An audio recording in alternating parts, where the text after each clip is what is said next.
பாண்டி நாட்டு தலைநகரமாகிய மதுரையை உள்ளடக்கிய, அதாவது மதுரைக்கு அருகாமையில் உள்ள அழகர் மலையை பற்றி தெரிந்து கொள்வோமா? கலையழகும் மலையழகும் சேர்ந்த மலை. அக்காலத்து முனிவர்கள் இம்மலையை எண்ணி 1000 கொடைவரை, எண்ணாமல் 1000 கொடைவரை என்று போற்றுவார்களாம்.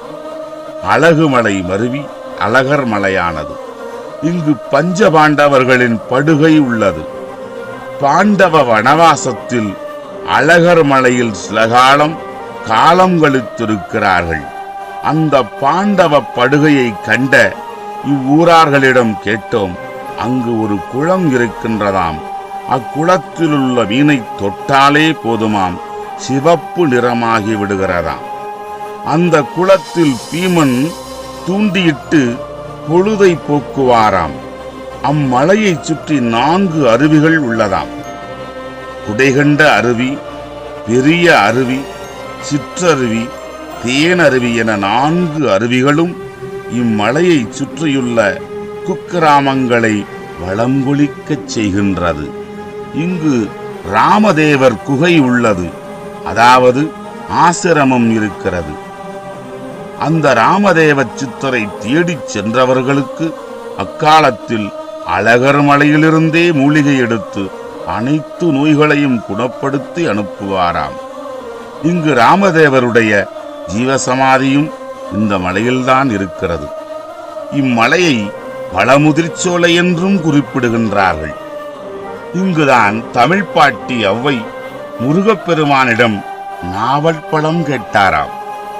அதற்கு முருகனோ, சுட்ட பழம் வேண்டுமா சுடாத பழம் வேண்டுமா என்று மழலைச் சொல்லால் கேட்ட பாரம்பரிய நாவல் மரமும் இங்கு இந்த மலையை அலங்கரிக்கின்றது.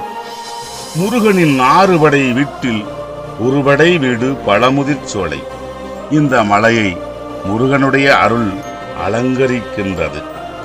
18ஆம் படி கருப்பு சாமி இந்த மலையை வலம் வந்து காத்து ரட்சிக்கின்றார்.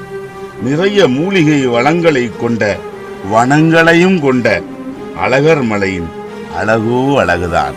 தர்மம் நிலைத்து நின்ற கிருதாயுக காலத்தில் அனைவரும் நல்லவர்களாகவே வாழ்ந்தார்களாம்.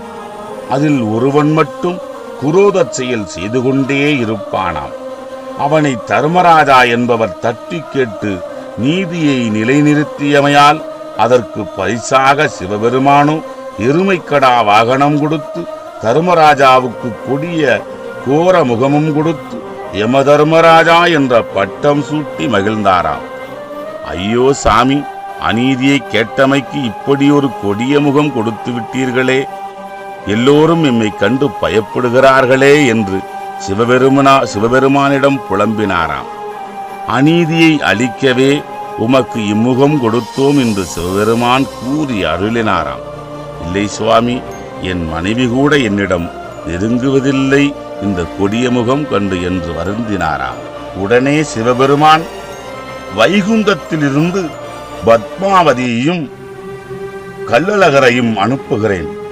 அவர்களுக்கு அர்த்தஜாம பூஜை செய்து விடியும் வரை பழைய அழகிய தேகம் அடைந்து பிறகு இக்கொடிய முகம் அடைவாய் என்றாராம்.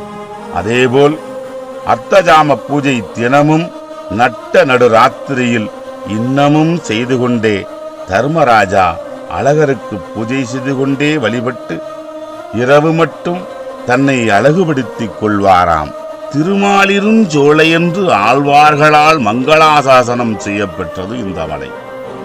சிலப்பதிகாரத்திலே இளங்கோவடிகள் அவ்வழி படரீர் ஆயின் இடத்து செவ்வழி பன்னீர் சிறைவண்டு அரற்றும் தடந்தால் வயலோடு தான் பூங்காவோடு கடம்பள கிடந்த காடுடன் நிறைந்த மலை என்று சிறப்பிக்கின்றார். இங்கு ஒரு முனிவர்களுடைய கதை ஒன்றிருக்கிறது. சுபத முனிவர் என்று ஒருவர் அம்மலையிலே நுபூர கங்கை என்னும் சிலம்பாற்றில் நீராடிக் கொண்டிருந்தாராம். அப்போது துர்வாச முனிவர் எதிர்பட்டாராம்.